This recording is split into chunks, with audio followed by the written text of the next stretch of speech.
Now we have with us Sujay Kumar to talk about his organization, Activism for the Animals. Hi everyone, how is everyone doing? Awesome. So I'll start by introducing what AFTA is, that is Activism for the Animals. So Activism for the Animals is a network of animal liberation activists all across India. It was formed by me in 2018 with the vision of speaking from the animal's perspective and to mobilize a large movement against speciesism. So after forming the group, it was just basically a WhatsApp group focusing on a particular motive. And when we found the success that speaking from the victim's position is like really effective, and instead of asking just people to be a non-participant, that is veganism, uh, we strive towards the bare minimum ask from us, that is activism. So for us the moral baseline is activism and not veganism. And we help people to get active. We help people to get better. We provide training and learning opportunities. We have various discussions. We have various talks. We are also like, since we are not an organization, we are just a network. We have like really fun and engaging community events. Also we have like activist support programs where people can come and share their feelings, and they can seek you know um, seek solutions for the problems if they have any.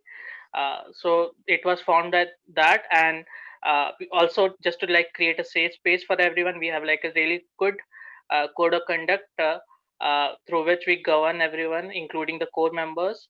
And we challenge the system instead of challenging individuals. So for doing that, we have this initiative known as India Against Dairy, which specifically targets the dairy industry. And we are like currently working on a pressure campaign which will help the people who are against the dairy industry to actually take action rather than just doing social media activism. So we want to put pressure on the dairy industry. For now we are in the initial stage, and we are hoping that with more and more people coming together for the animals, we can actually end the system which has normalized violence against these non-human animals. So I think that is it about EFTA. Also, I would like to mention that we welcome anyone and everyone as long as they believe in the message of anti-speciesism and animal liberation, given the fact that they follow the code of conduct. Uh, Also, we are like non-violent in our action, tone, and words, and we encourage people to make mistakes in order to learn. I think a lot of times what happens is people get scared, thinking that they'll make mistakes, so they most of the time they won't try it.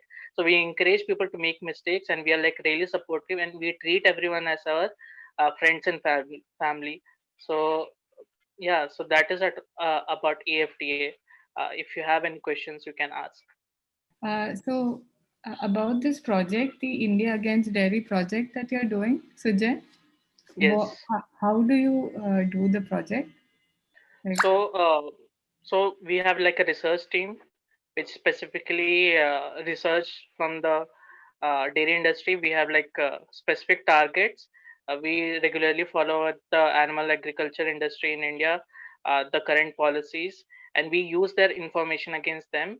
We frame our message from the victim's perspective, so we do not please to the oppressor.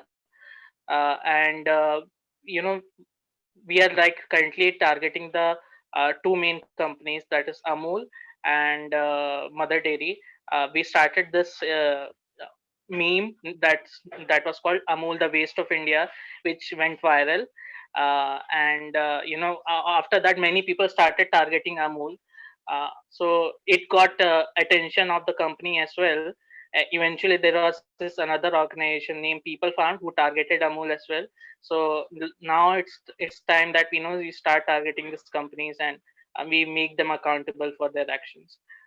So we create content on social media most of the time, and once we have like enough numbers, they actually shut them down. We are planning to put a really strong pressure campaign against them. If we do not have any further questions, then we will move on to our next speaker, who is Aditya, and he's going to talk about his organization, Animalytics. Thank you, Sujay. Yeah, hi. Hello, everyone. Thank you so much, Asta. And I also would like to thank you for giving me this opportunity to speak. Yeah, first of all, it's really nice to see all of you. And my name is Aditya. I'm working with an organization called Animal Ethics. Uh, it's an international organization. We work in USA, Brazil, Spain, and India and China. So we've started working in India since 2019 of September of 2019, and since then we are like working on different projects, some of which I would like to introduce you to. Great. So yeah, so what I'm going to introduce you to is wild animal suffering and anti-speciesism advocacy. Like the previous speaker mentioned, we are also very much focused on anti-speciesism, but what we are also working on is wild animal suffering. Uh, but the thing is, not a lot of people are aware about what is wild animal suffering. Usually, when they think about wild animal suffering, they usually imagine, the conservation of species, like where we try to conserve the tigers or we try to conserve the endangered animals. But that's not what I'm really going to speak about. So like people think that wild is full of harmony. If humans are not there, the nature will treat animals in the best way possible, but that is not the case. They have this idyllic imagination of nature or the animals in the wild. So I'm going to explain to you why that is not the case. So animals suffer in the wild due to many reasons. It can be like due to, for example, cold. Like a lot of animals die during the winters, especially the extreme winters in the northern hemisphere of India and in the northern hemisphere of the world. So a lot of animals, they are not adapted to it. For example, here we can see the wild Asiatic ass being frozen in the cold. Similarly, even if we look at droughts, we are seeing, like, not only due to climate change, but in general, whenever there are extreme droughts or famines, it's not only the humans that are affected. Even the animals, they don't have food to eat. Like, the plantation, the grass, everything dries away, and it's usually they come into the human inhabited area to consume some food, but humans don't allow them to. So usually a lot of animals die during the droughts when they don't have food and water due to the heat. Similarly, we know that humans suffer a lot of diseases, and we have vaccinations, immunization programs, and we have medicines for humans. But what we are not aware of is, in the wild, the number of animals that are present is very, very huge. Like if we consider factory farmed animals, we can say 50 billion animals. But if you consider the number of animals living in the wild, which includes the vertebrates, like the mammals and the invertebrates, the insects, the aquatic animals, the fishes, the wild fishes. So if you add in that number, it's 10 to the power 18. That is a lot. Like it's probably 10 times the number of animals which are farmed by humans. So the number of animals which are potentially affected by diseases is a lot. Like for example, we are seeing here a rabbit, and they usually do not have any access to medical or health intervention by humans, because humans usually only focus on animals that are considered endangered or an asset to the country, like for example a peacock, an elephant, or a tiger. So here what I'm saying is there are a lot of animals that are affected by diseases. Like for example, this is a zebra that was it was injured by a lion, and it managed to escape, but it is going to die a much more horrific death, because that what you're seeing has caused like a rectal disease, and this open wound will cause an infection and it will suffer a lot before dying. It's not like an instant death. And we all know that animals, even wild animals, not just farmed animals, are sentient beings. Like they feel pain, they suffer. So similarly, this zebra will also suffer until its last moment, until its death, and it will not have any kind of like help from humans. So similarly, this is the floods which occurred. These occur every year in Kaziranga National Park, where over 95% of the forest is completely flooded. And we all know that Kaziranga National Park is one of the most famous wildlife sanctuaries, which is like a biodiversity hotspot with thousands and thousands of park. Because it is located close to the Brahmaputra River. So over 95% of the sanctuary is flooded with water from the Brahmaputra River, and the water gushes in and 95% of the land is out. So you can imagine all the invertebrates, like rhinos. Like last year, close to 110 rhinos died due to these floods. So you can imagine the number of animals, like the wild animals, they have no refuge. They cannot come into the human land and they are stuck in the sanctuary. So they usually drown, and they don't drown in like a very peaceful way. It usually involves a lot of struggle. And yeah, and this is again, this is in the African savannas. This is not an Indian example. So there is an annual migration that happens by wildebeest. So the reason why I'm telling you this is I'm trying to give you an idea about how animals in the wild suffer. So these wildebeests, which look like buffaloes, they migrate by millions, and they cross from Tanzania to Nigeria through the Nile River. It's called the Masai Mara River, and this is the migration. It's very famous. A lot of tourists go to visit it. So for us, this is like a natural event, so we try to appreciate it. But what we don't realize is when they are doing this migration, millions of wildebeest, they die in this river. Like a lot of crocodiles eat them alive. They stampede. There is a stampede. If the humans are stampeding, we show them concern. But when these animals are stampeding, there is no bridge for them, to cross the river. It's usually very dangerous, and there's a lot of stress involved for these animals. And it's not just the natural things that cause harm to animals. We of course know that we humans also are one of the leading hunters of these animals, more than the number of animals the tigers kill. Like millions of animals die due to trophy hunting, hunting for conservation purposes. So we hunt because we want to save only the endangered animals. We don't care about, this is a nilgai. It's called the blue bull in India, where they come into the farms to eat the crops of the farmers. So we don't really care if they die. So we consider it an easy solution to just kill them. So this again, all this is also a form of anti-speciesism, where we don't consider them. So we talk about speciesism when we are doing vegan advocacy or animal advocacy, but we forget to consider about wild animals.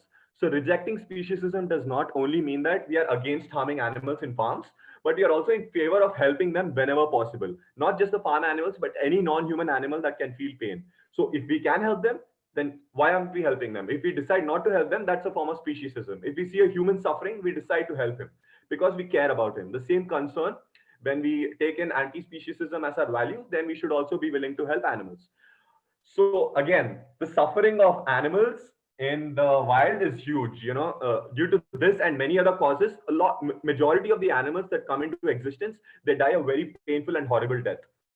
What we see in National Geography or Discovery Channel is just the happy instances. But the majority of the animals, they die, they come into life and they don't experience any positive experiences. They just suffer and then they die because of the reproductive strategy.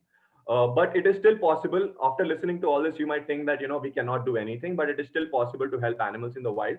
For example, people do help animals stuck in frozen lakes. There's a lot of moose and deers, they get stuck in the frozen lakes.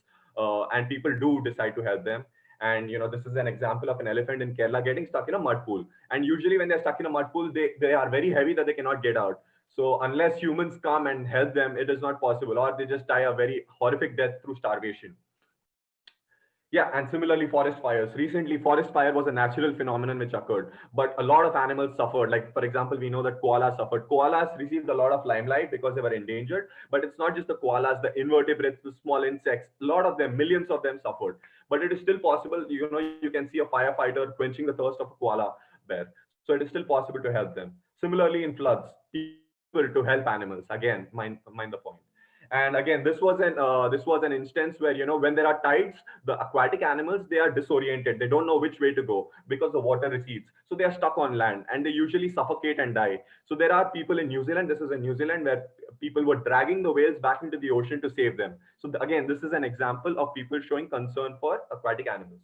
Similarly, even in India, we do have a few rehabilitation centers when animals are injured in the wild. Like, for example, this turtle was run over by a car.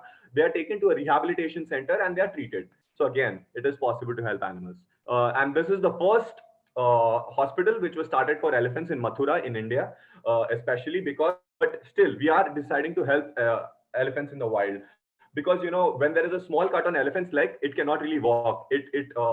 So it usually dies a very horrific death, because once an injury occurs on an elephant's leg, it cannot really, catch up with its pack, and it is very prone to predators. Yeah, and this is in Rajasthan. Every time during the drought, a lot of animals, they are very hungry, and there are people who are feeding animals in the wild.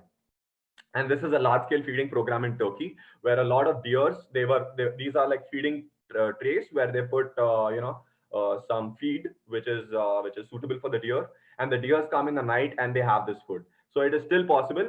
to help animals on a large scale. For example, I mentioned diseases are one of the largest causes.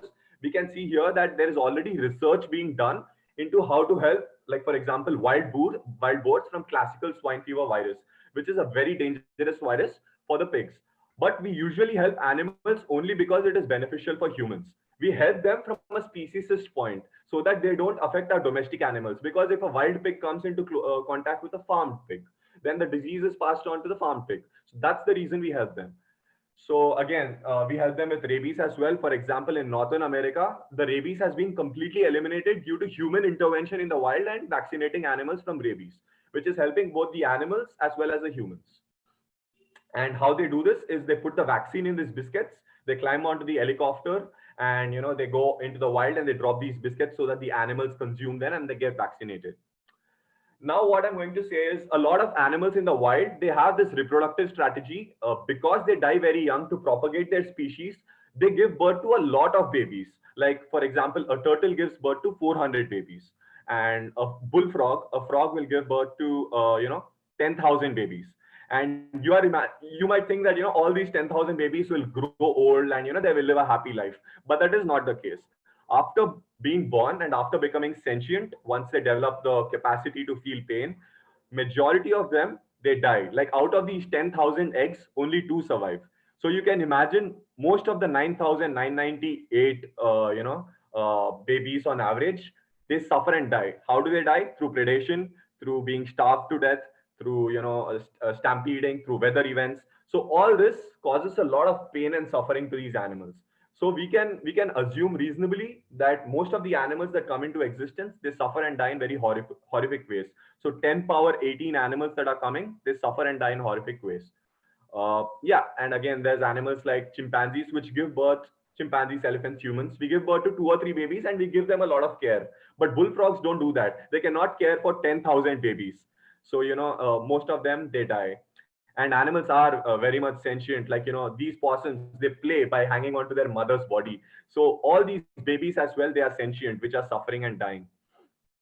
Yeah. And so I will talk a little bit about our organization and what it is doing to address this issue, because this is a much bigger issue. Usually even animal advocates like vegans, they are not aware of this issue called wild animal suffering. So our major aim is to work for a better world for all sentient animals, not only like humans or the large farmed animals, but also invertebrates or any being that can be sentient. And we do this by raising concern about speciesism and its consequences among the general public, animal activists, and people. That's the reason I'm talking to you here. And so the major way in which we try to do this is we try to make the information. If you go onto our website, Animal Ethics, you can find a lot of information which is not usually given on the other websites. We have recently also started our website in Hindi, so that there has been no website which gives information about animal ethics in in the Indian languages, in Hindi languages. Usually it's just about veganism, but the whole array of wild animal suffering, speciesism, the arguments against speciesism, it's not present in Indian languages. So we have recently translated all this information into Hindi. You can, I welcome you to go to our animal ethics website, and then there is an option for Hindi in that. We have our website in 7 languages, and we are looking forward to invite more people from Asia to join us as volunteers and help us in translating this information into different languages. So this will majorly help because all the people who speak only regional and are not comfortable with English, they can get access to this information about what is speciesism and what is animal rights and how to help animals. So that is one reason I think it is very important. But the major work which we are doing is from an academic and educational standpoint. So we have started this new field of study, which is called wild animal suffering. We are funding studies. If you are an academic in any of the life sciences like ecology, zoology, biology, or anything related to ecosystem and how animals and ecosystem function, we are funding. We have funded some studies in how animals suffer from forest fires, how to help animals that are stranded, and also urban welfare. Like we also have wild animals in our cities, like pigeons, rats, or some forms of lizards and squirrels. So we are also trying to study how we can help them. So if you're interested in that, we have a course which we have released on YouTube on Animal Ethics page, where all this information. See, I had 5 minutes, so I didn't have a lot of time to elucidate on it. But if you're interested, you can go through our YouTube course. It is very expansive, and you'll get all the information in much more detail. And yeah, and apart from that, we are also giving talks in India and around the world. So far, we have given 12 talks in Telangana in all these academic colleges, and this is one of the talks that I've given. And if you're interested in contributing or helping our organization, as I said, we are very new into India. I've been into animal advocacy since 6 years, but I've joined this organization last year. So if you're interested, if you have any of these skills given on the slide, you are more than welcome, especially translation. We would welcome you. And with that, I would like to thank everyone for listening. And I really hope that this adds some value to whatever you know. So thank you, Sujay, and thank you, Aditya, for sharing with us your organization's work.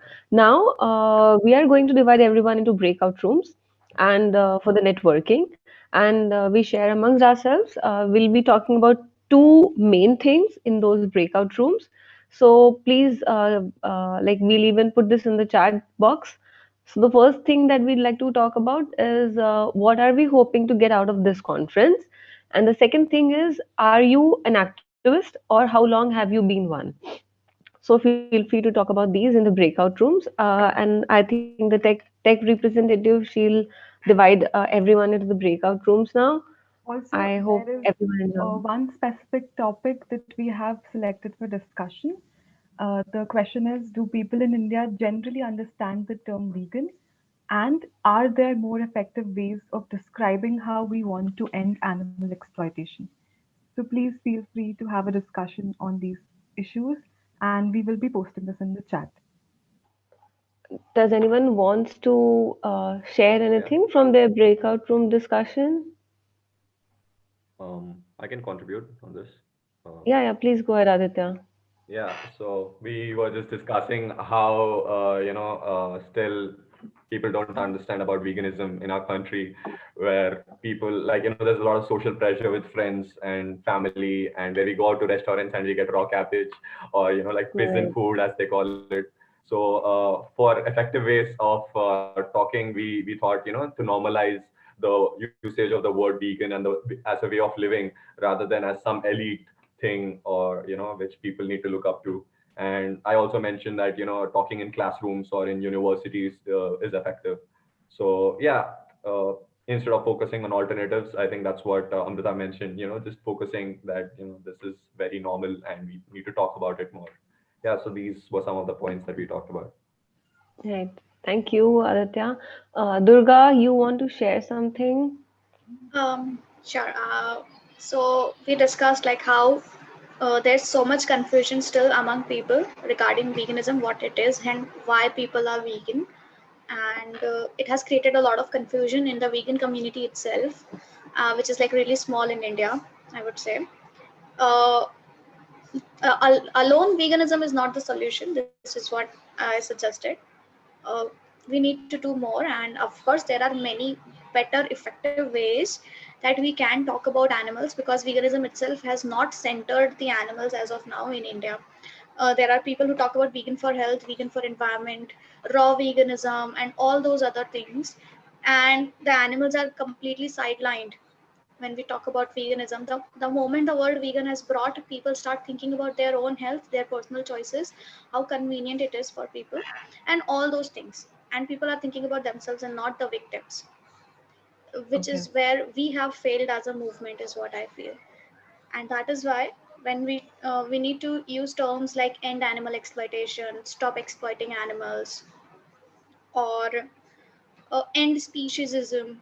When we talk about these things, we are making sure that the animals who are the victims are at the core of our movement, and they need to be talked about.